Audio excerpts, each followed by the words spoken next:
Good morning, everybody on the West Coast, and good afternoon, everybody who's on the East Coast. My name is Scott Harding with Ava Community Energy, Director of Originations. I'm here with Jean Soleil from San Jose Clean Energy, as well as Marie Fontenot from Ava Community Energy as well, and the rest of the Ava and San Jose RFO teams. And we welcome you to the 2024 RFO webinar, and we're really happy to present this information to you. We know we're very excited, and we know that a lot of folks are also very excited about this solicitation. And I will say from the get-go, as Marie mentioned, this is a recorded webinar, and there will be some slides that we will really go through really fast because we want to focus on some of the other more kind of meaty slides, especially when it comes to cluster 15 and beyond types of offers and our plans to deal with those offers within this RFO. We will go ahead and go to the next slide, if you could, please.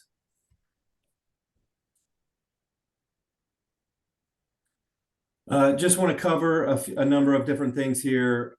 Just an introduction to Ava Community Energy and San Jose Clean Energy. Also want to provide an overview for the RFO itself, and then some very critical aspects about the timeline. And then we have some posted questions and answers. And if we have time, again, we have a lot of slides to get through, but if we have time, we'll take some questions that you post into the chat here.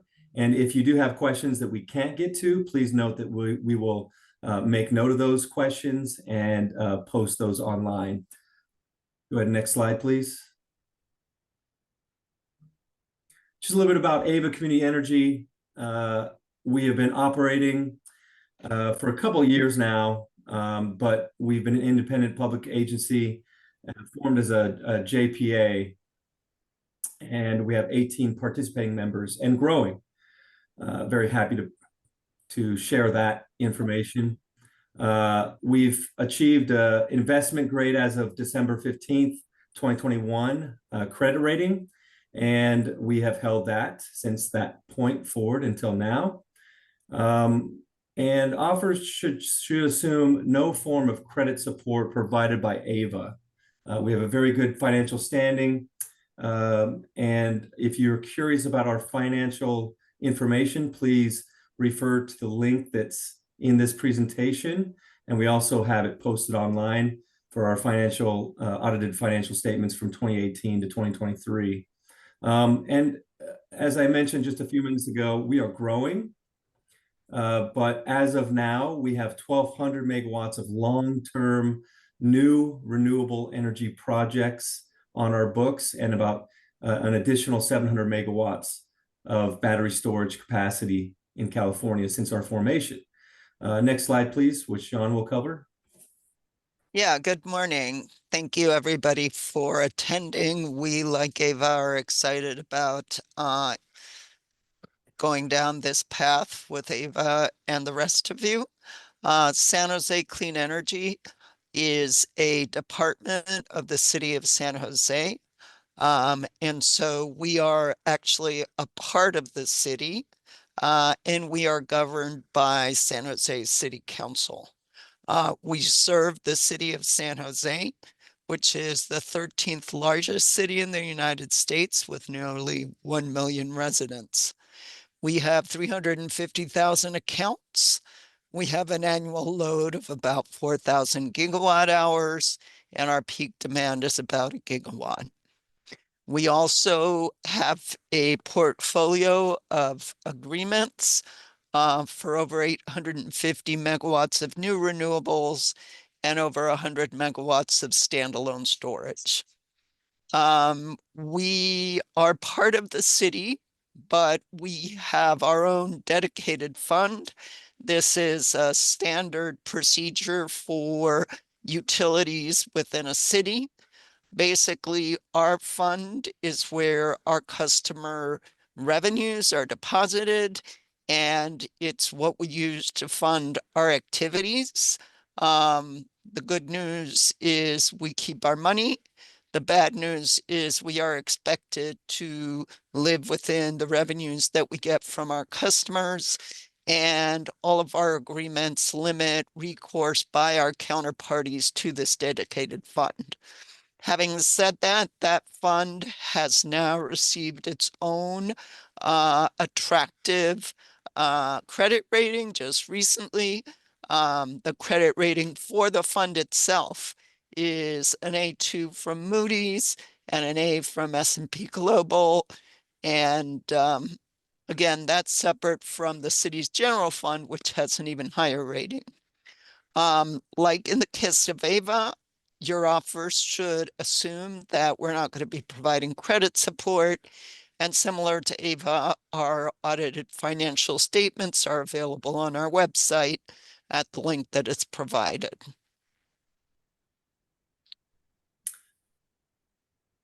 We'll talk very briefly about just kind of covering the overview here. Basically the solicitation has been released to procure long-term renewable clean energy and storage resources with resource adequacy. This is all in accordance with a number of different requirements that we have to meet in terms of compliance. And we would allocate ISO interconnection process enhancement points for cluster 15 projects seeking for FCDS through this solicitation. And we'll get to more details on that in a few slides over the next couple of slides. But you'll see on the website, we have a number of attachments posted there. I would just note that, be sure to take a look at the timeline and understand clearly when you need to submit things, when we are going to be responding to things, and our timeline for both the different types of products that we're asking for. And again, we'll get into more details on that later as well. Next slide, please.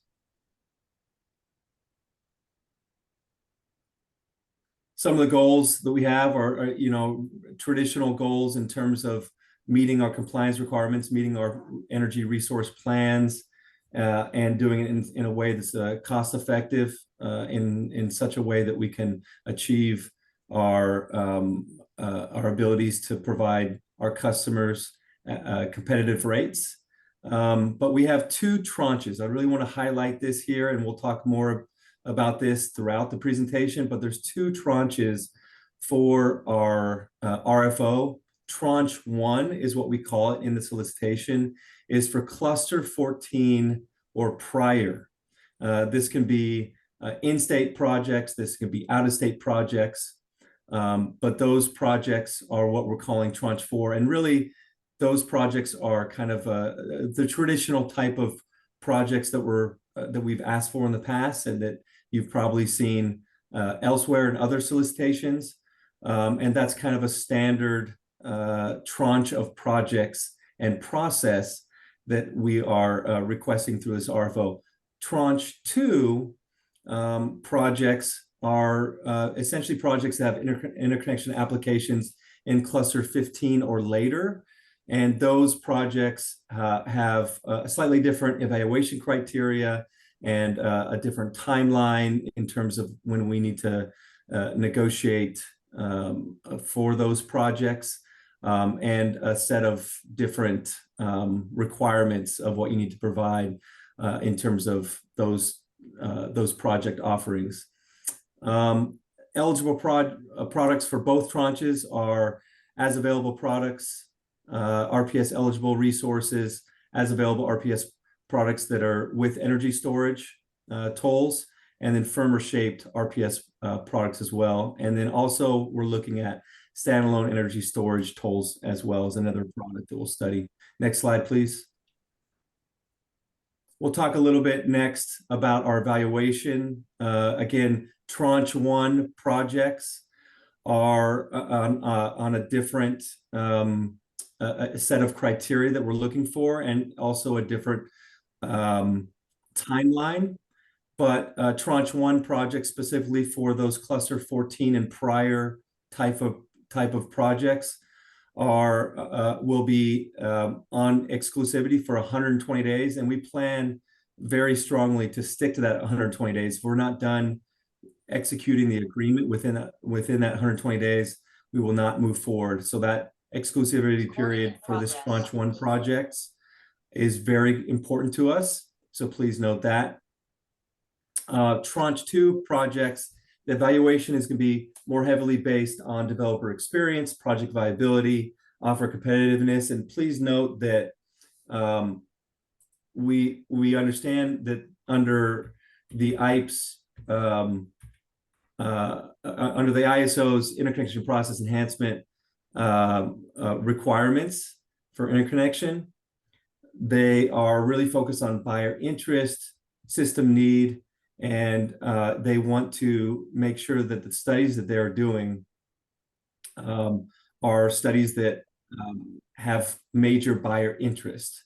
So part of this RFO solicitation under this tranche two is focused on the ISO's current IPE process. Our shortlisting is going to be followed by exclusivity agreement and then a shortlist deposit. Again, we'll talk about that in a few slides later on. And we intend to conclude the negotiation and execution of the interconnection process enhancement offtake agreement, IPE OA. We'll talk about that more later, but we intend to conclude that prior to the point allocation deadline, which the deadline is December 23rd, but we will conclude those allocations by December 20th. Again, one thing to note here is that the tranche two bid price is indicative only. And for offer competitiveness, we'll review the project location, the seller estimate of interconnection cost, and the labor and workforce development. So the next slide goes over a little bit more details of those criteria that we're going to be focused on between the two tranches. And if we can go to the next slide, please.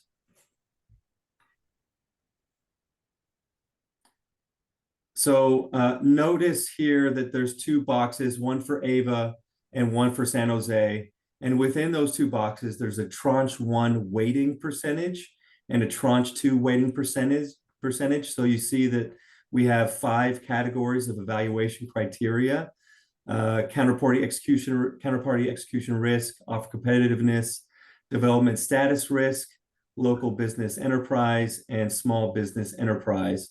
And you can see between tranche one weighting, there's a much higher weight, 55% for offer competitiveness, but under tranche two, that is much lower weight because of the fact that our view on the reliability of the price offering that you're able to do right now is much less for tranche two, cluster 15 and beyond projects as compared to tranche one, cluster 14 and prior projects. So please note that difference there in the criteria. And you can also notice under San Jose's weighting differences, they have a separate percentages of difference. And I'll just ask Jean at this time if she wants to add any other comments here on the slide. Yeah, thank you, Scott. I think the important thing for people to note is we use the same criteria as Ava, but we weight them slightly differently. Some of the requirements are requirements of city law, such as the local business and the small business enterprise. And as Scott mentioned, the weight for tranche one and tranche two recognizes that in tranche two, we will not have a lot of information about what your price and COD will be. We'll have estimates, but those will be very preliminary. But we will be taking a look at your location and congestion risk and factors like that. Next slide, please.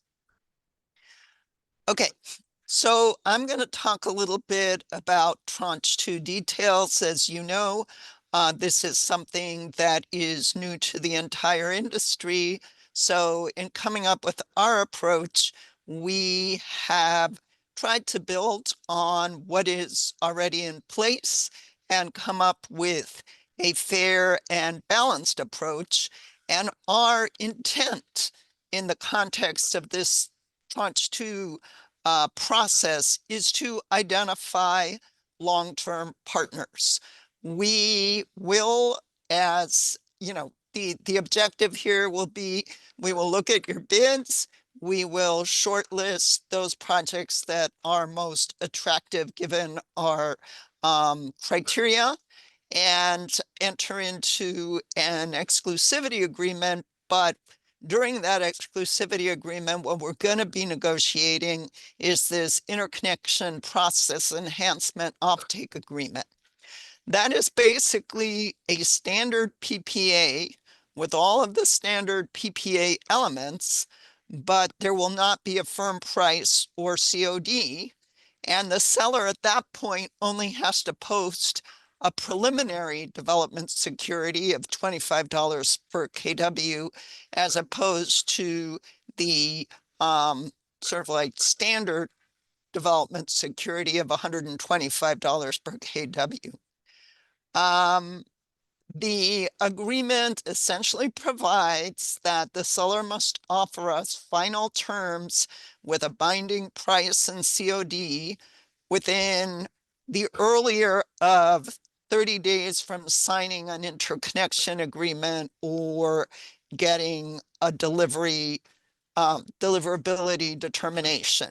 Most likely you'll be signing an interconnection agreement first, so that's likely going to be the period. But if you happen to get a deliverability determination earlier, then it would be 30 days from that. We will seek, there's a process laid out in the RFO document and also in more detail in the term sheet and the PPA. But basically, we understand that our counterparties at that point are going to want to have an agreement. And if they can't conclude an agreement with us, they're going to want to have the opportunity to seek an alternative buyer. So we've tried to provide for that by having very firm deadlines for when things happen. So you have to give us, a price, COD, and any changes you might want to the agreement within 30 days of signing your interconnection agreement. We need to respond to you within 30 days saying, yep, no, or okay, but with these changes. And then once we have an agreement, we have 90 days to figure out the terms and 60 days to get approval from our counterparty. The other thing that's important about the interconnection process enhancement offtake agreement is that we will get a right of first refusal for your project for 2 years from, it shouldn't be the award of deliverability, it's basically the determination of deliverability.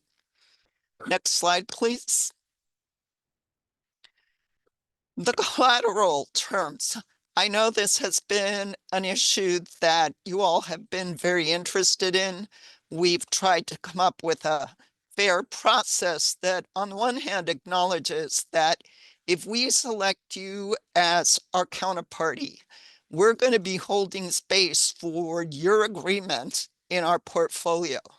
So that's something that's very important to us. The longer we have this expectation that we're going to be contracting for you and holding space for you in our portfolio, the more harm to us if at the end of the day we're not able to conclude an agreement with you. Also, as the interconnection process proceeds, we understand you're going to have more information. And so we're trying to build up the respective risks to the two of us as it plays out over time. So first thing is you'll put up your $25 per kW as collateral when we sign the agreement. We'll go ahead and put in our points on behalf of your project. And you may or may not get studied. If you don't get studied, you get your money back. If you do, if the ISO does agree to have you be studied, then at that point, you go through the study process through the end of phase 1. And if for some reason during the course of that phase, before we get to phase 2, you decide not to proceed, then we retain $5 per kW. It's not a lot. We realize that it's something, but for us, again, we would have held that space in our portfolio for you. But we don't want a big penalty at that point. And these are not intended to be penalties. These are intended to be, demonstrations of that long-term relationship that we are intending to enter into.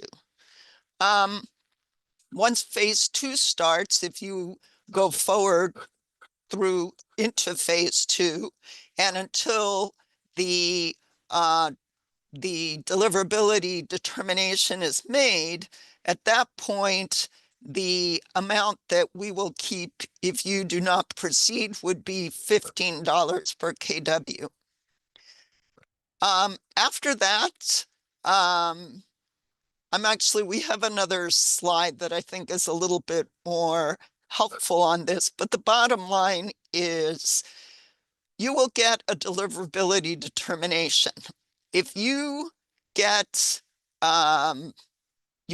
deliverability, then at that point, after receiving that determination, we keep $25 per kW unless certain things happen.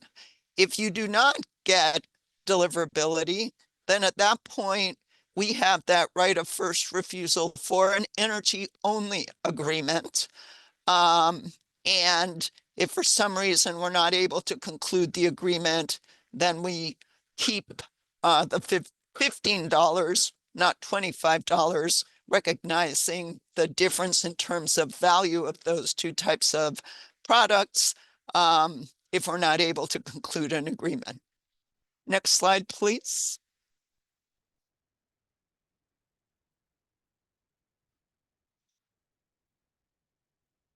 So, we expect that those projects that we enter into this, I can't remember the full name, IPEOA agreement with, that we'll enter into a final PPA with them. Again, you're going to have to provide us one binding offer at least within 30 days of the earlier of signing the interconnection agreement or being either allocated or denied FCDS. We then have 30 days to respond. We must negotiate a final agreement within 90 days of our accepting an offer. And then we have 60 days to get approval by our governing boards. During the period when the RFO is in place, and that's 2 years from that deliverability determination, if we are able to conclude an agreement with you, your $25 per kW will be credited towards the final agreement development security. If we do not conclude an agreement with you and instead you conclude an agreement with a third party without violating the RFO, which means that you've made the offer to us, we didn't take it, somebody else took it, then we will refund the $25 per kW. If you conclude an agreement with third party in violation of the RFO, in other words, you offer somebody else better terms without offering them to us first, then we keep the $25 per kW. After that 2-year period is concluded, in other words, after 2 years, after FCDS is either granted or denied, we will keep the $25 if you were not able to conclude an agreement with either ourselves or a third party without violating the RFO. That IPEOA agreement will expire at the end of the deliverability determination when the RFO expires, but it can't be longer than 9 years. And the reason for that is this agreement does not need to go to our respective governing bodies. The idea is this agreement sets the framework for developing a final agreement that would go to our governing bodies for approval. Another important thing to say about all of this is we've given it our best shot. We've tried to balance your needs with our needs and with, our intention to reserve space in our portfolio for agreements for which we enter into this IPOA, but we're still listening. And we understand neither of us have gone through this before. This is new to the industry. So we remain open to feedback. Next slide, please. We'll talk a little bit about offer requirements here briefly. I also want to mention on those last 3 slides, please take a look at the posted term sheet for cluster 15 that additionally spells out exactly those terms. So I just wanted to encourage you to do that if any of this is not clear. The location of the projects can be inside or outside of California. We just ask that if it's outside of California, please specify if MIC is needed. These can be projects that are either new or existing energy resources, and where the range of our projects are between 10 megawatts and 500 megawatts. Please note, though, that if there's an energy storage facility attached to your project, that really what we're counting here for as available RPS products specifically is the energy generation asset portion of that capacity.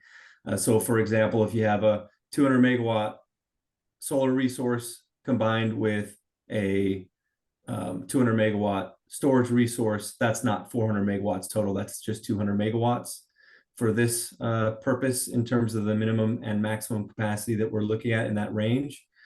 Also the initial delivery date for tranches 1 and 2 is between 2026 and 2023. Next slide, please.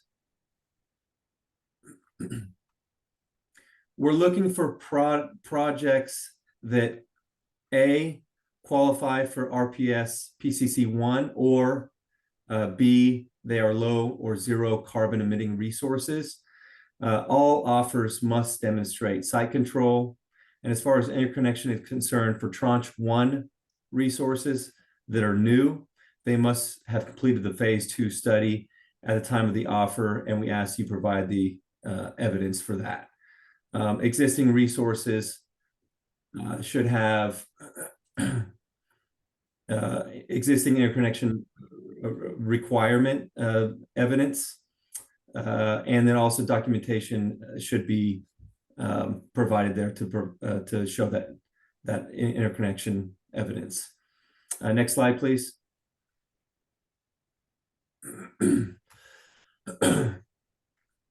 Interconnection projects with RA. Jean will cover this slide. Yeah. So basically, tranche 1 projects that are within the ISO. Remember, tranche 1 includes both cluster 14 and before projects within the ISO and offers for projects outside the ISO. So for projects within the ISO, you have to have a valid interconnection request, including a request for sufficient deliverability consistent with the offer, and you need a phase 2 study. You also need evidence that you were allocated or retained deliverability per the ISO deliverability allocation process. We understand that cluster 14 projects by and large have gotten their allocation, and so we want to see evidence that you did get deliverability for projects with RA. For projects that are outside of California, you have to show us a valid interconnection request, including, for sufficient capacity with a system impact study or equivalent. And you need to show us how you're getting to the ISO balancing authority. You need to let us know which branch group, which mix branch group, we would need to get MIC for in order to obtain the RA. So we understand we have to get the MIC, but we want you to show us how you're going to get the power to the ISO and to let us know which branch group we're going to have to be looking for MIC for. Next slide.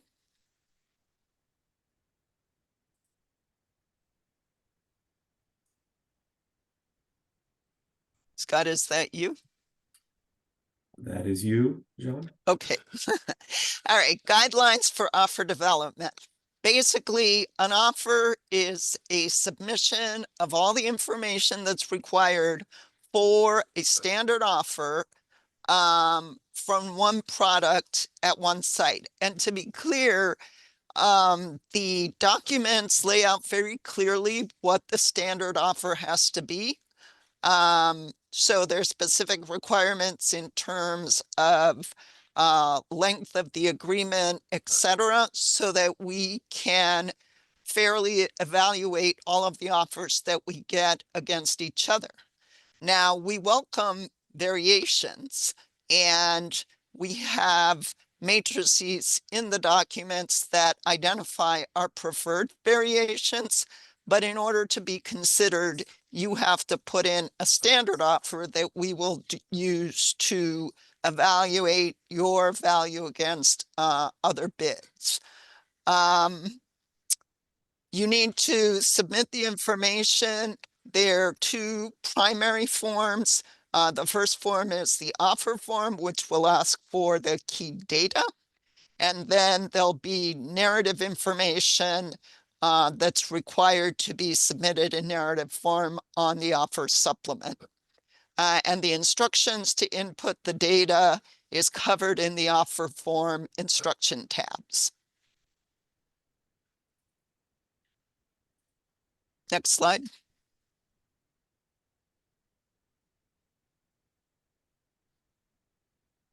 Respondents must submit offers using the respective tabs in the offer forms.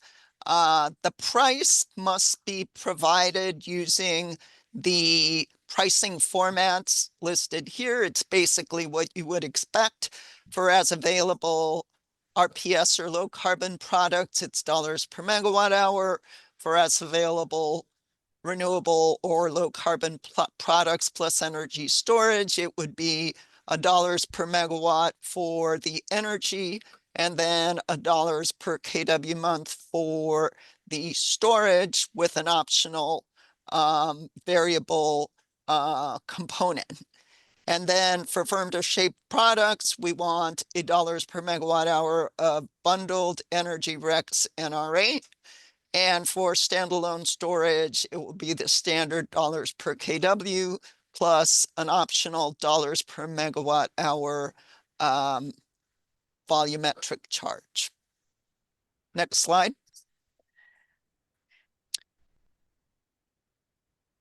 So in order to be evaluated, you must meet certain requirements. Terms, again, the standard term, I believe, is 10 years. We will accept variations between 10 and 20 years. Prices must be at the project P node. We're also interested in variations that use other settlement points, such as the PG&E DLAP or ISO liquid trading hubs. The scheduling coordinator would be us in the case of as available RPS plus storage or standalone storage. In the case of indexed energy plus an attribute or shaped agreements, we would expect you to be the SC, but we're open to discussions about who should be the SCs. So please let us know if you have a different preference. And all projects will be owned by the respondent, although you will see we welcome offers for us to have a right to buy at the end or during the term. Next slide. Again, as I mentioned, all offers have to comply with the standard offer requirements. We welcome variations. We have some parameters for variations, which are laid out in the protocol. And they may include any combination of non-standard components. Next slide. I'll I'll talk briefly about the various products and the information that we require on the products, just in the interest of time. Just once again, this information is very clearly posted within the solicitation, and I would encourage you to look at that for more details. But just product one here is the as available RPS product, which includes standalone PCC1 eligible generating resources, which might be solar, wind, geothermal, small hydro, or even thermal, wave, or current forms of energy. And the only thing that I would just highlight here is, again, we're really interested in knowing what your P node delivery point proposal is. So please note that in the offer form. Go ahead, next slide to product two. Product two is the as available RPS plus energy storage product that we're looking at. And that is, it's a generating resource that's co-located with energy storage. And the storage may be commercially viable technology with either 2, 4, or even above 4 hours, 8-hour duration or plus capabilities. Next slide, please. Product three is the firm or shaped RPS product. Again, I'm really running through these. Please note information is also in the solicitation, but these are PCC1 eligible energy generated by one or more of the RPS eligible resources, and it's usually paired with energy storage. We're looking for terms of 10 years and possibly even longer if it's viable and competitive. And also go to the next slide, please. Product four is the standalone energy storage toll. And that is just storage that can be commercially viable. It's any commercially viable technology with 2, 4, or even more than 4-hour duration capabilities. Please note that AVA or San Jose required to control the dispatch and receive all product attributes, including RA, energy arbitrage, and ancillary services. Next slide. The offer form is really important in our process in terms of our abilities to study a number of different variations and offers that you might want to offer. Please note the instructions, follow the instructions closely, please. And also note that the offer form, whenever there's a cell to enter numbers, don't enter text there. That would greatly deter our process in terms of utilization of that offer form for our modeling process of all offers. So please note that. And again, if you have questions here on this or how to do this, please post those questions and we will respond to those. Next slide, please.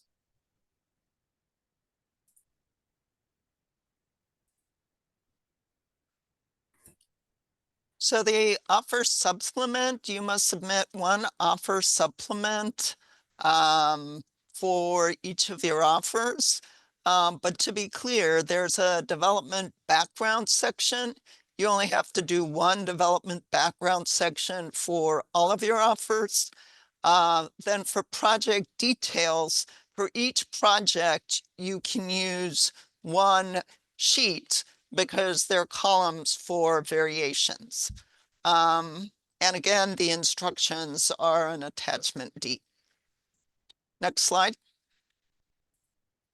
And then just quickly, basically all products and both tranches have to submit the same information, although we expect you to provide a red line term sheet and just make sure to redline the appropriate term sheet. Just so you know, we only have one cluster 15 term sheet for renewables plus storage. We still are open to cluster 15 offers for different products. It's just given limited resources. We have that one model, but what you should do if you want to do a cluster 15 standalone storage, for example, is to mark up both the standalone storage term sheet and the cluster 15 term sheet. Next slide.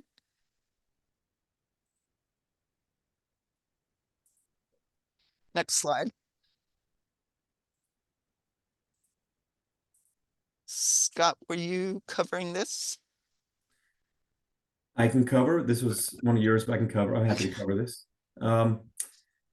Notice of intent to offer, a really important part of our RFO activity. And please note the dates here. If you want to submit an offer, please let us know through this notice of intent to offer that is attached on the website. AVA will provide a submission folder link within 2 business days of the notice of intent to offer, and following this webinar here. The deadline to submit that NOI is by 2 p.m. on October 2nd, and final deadline to submit offers is no later than 5 p.m. on October 4th. Early submission is welcomed and appreciated, especially since in our last couple of RFOs, we've received a lot of offers, and so therefore the evaluation of those offers and all the criteria that we have to go through takes a lot of time, and so early submission is very welcomed and very much appreciated here.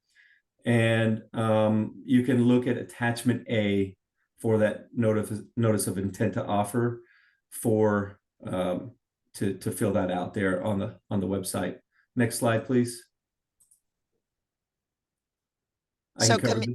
Go ahead. Communications, there's an RFO webpage. All of the RFO materials, information, announcements, and Q&As will be posted there. Very important about the Q&As. There could be important information there, so please make sure to look at that part. We will put answers to questions that we receive in that section. All questions have to go to the email that's laid out there. We're not going to respond to material questions submitted after the deadline, which is September 27th at 2 p.m. So please note that that's a little earlier than the end of the day. We've given ourselves a very short time period to respond to your questions. And we reserve the right to combine or rephrase, or if we don't have an answer, to not respond to some of the questions. Next slide.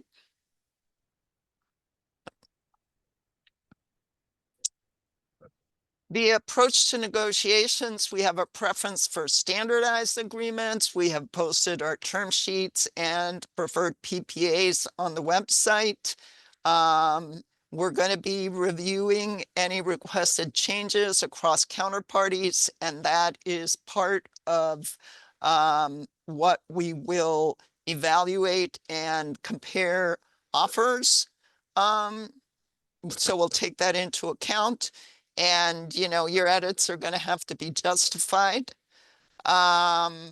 Negotiations for tranche 1 resources with early CODs may be expedited. So if you have a later in service date, we might be reaching out and shortlisting you later. Again, as Scott said, our intent is to contract with anybody that we shortlisted and entered into exclusivity with within 120 days of exclusivity.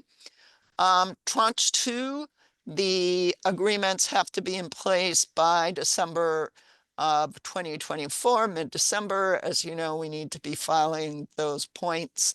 I think it's December 23rd. They're not going to be any 3-part agreements. Each of us will contract individually with projects that we're interested in. If we are both interested in the same project, we will ourselves determine how much of a how much of the project each of us is going to take. And then we will negotiate jointly so that you don't have to have two separate negotiations with two different parties. But at the end, it will be divided into two separate agreements.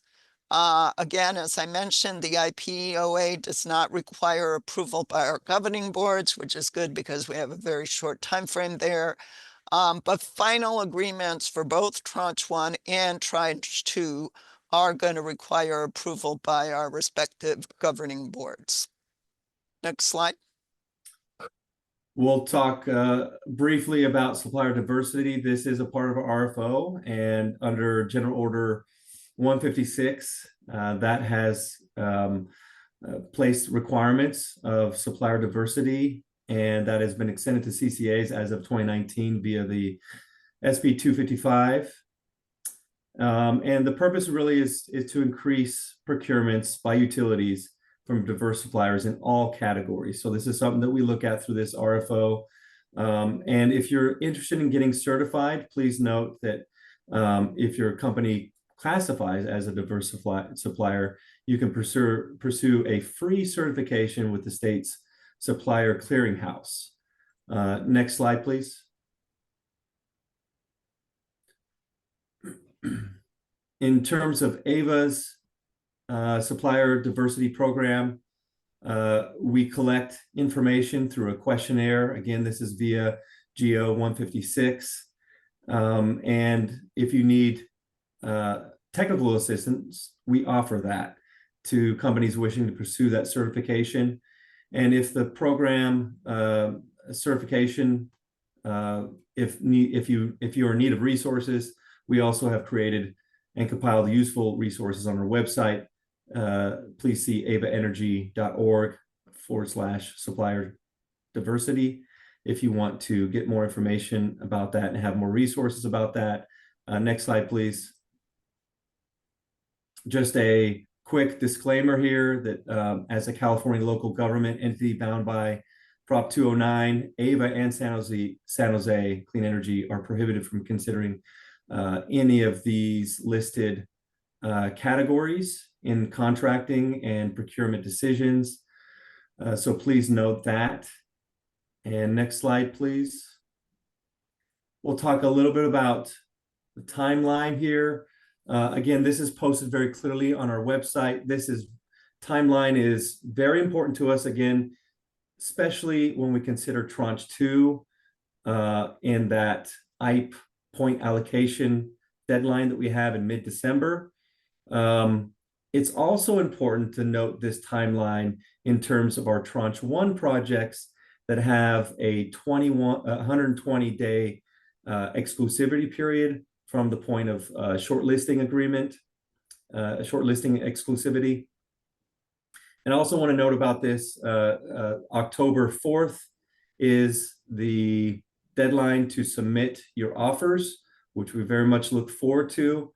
And then between October 4th and November 1st, we will perform our evaluation and then notify those who are shortlisted for Tranche 1. And Tranche 2 shortlisted notifications will go out October 25th. And between October 25th and December 2nd, we will complete the Tranche 2 negotiations, which include the interconnection process enhancements offtake agreement, IPOA is what we're calling it. And so please note that. And then for Tranche 1 projects, we expect to have those negotiations completed between November and March of next year.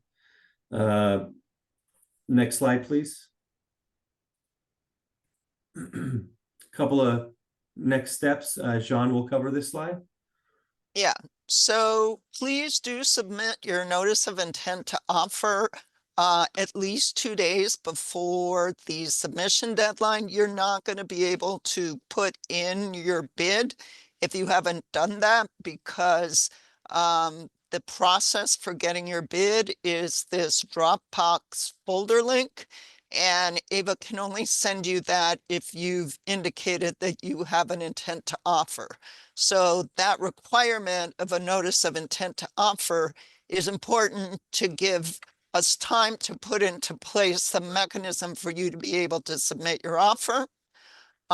Please submit your final questions again by 2 p.m. on September 27th. We will seek to provide responses by 2 p.m. on September 30th. And then submit your offers that, again, we're very much looking forward to seeing via the Dropbox, which you will only get if you submit that notice of intent to offer. The final deadline for that is October 4th at 5 p.m. Next slide.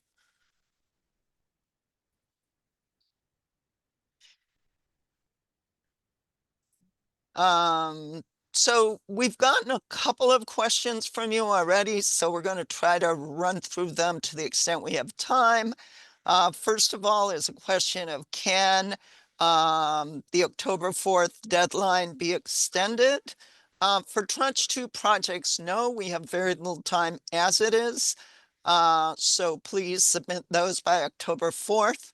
For Tranche 1 projects, we do provide ourselves the flexibility to accept bids after October 4th, but we're not going to be waiting on that. Those bids that we get by October 4th, we will go forward and evaluate and do our shortlisting.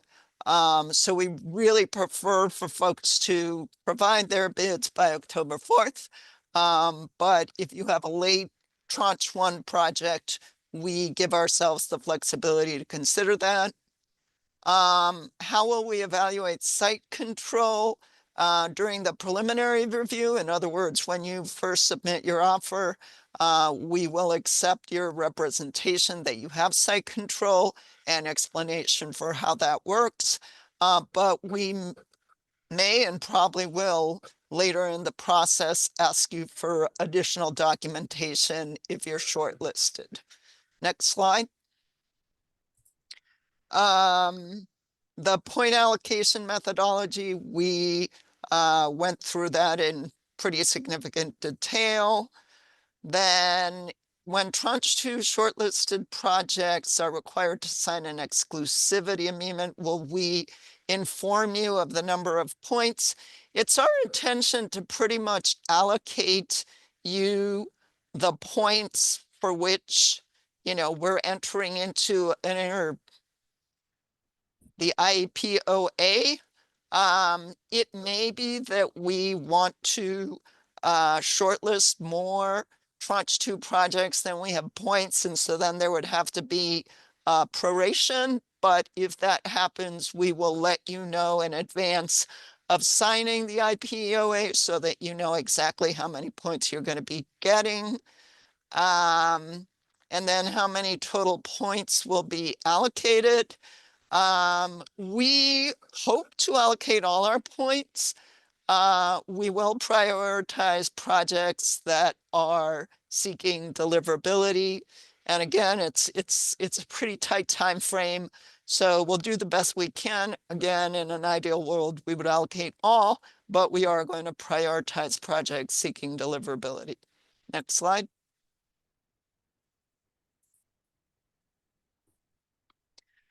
Will there be a distinction for hybrid and standalone projects? At the moment, we don't have prescriptive targets. We're looking for good projects, and we hope to shortlist and contract with the best bids we get. Will we be scored on COD viability? We understand that the COD and the project price are purely indicative at this point. And in fact, if you strongly feel that they're just too speculative, you don't even need to provide them. So we're not so much concerned about price and possible COD, given how speculative those are.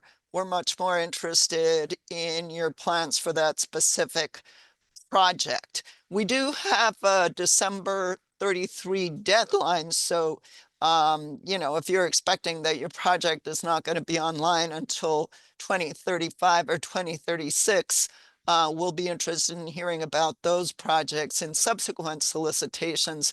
But we do understand that COD at this point is highly speculative. And how do we show experience in the ISO? We would welcome lists of publicly announced projects or executed contracts. You can also include in your resumes and biographies of your key staff, that staff's work on public projects. So yes, we do want public information that we can verify, but it's fine if it's basically also work that your staff has participated in prior to being a member of your staff. Next slide. That brings us to the conclusion of the webinar slides. We'll just note that there are some supplemental slides about AVA's prepay transaction process that apply to any renewable generating projects, and which AVA may intend to use in the future for storage contracts as well. Recognizing that we're about at the top of the hour, we see that a couple questions came in through the chat. We will take note of those questions and post them in the comprehensive Q&A doc, likely sometime next week or on the date that's specified in the RFO schedule document. And we encourage people to email in any additional questions to rfo@avaenergy.org. Thank you very much, John and Scott. Yep, and thank you to all our suppliers. We look forward to working with you on this exciting process. All right, thank you. Thank you.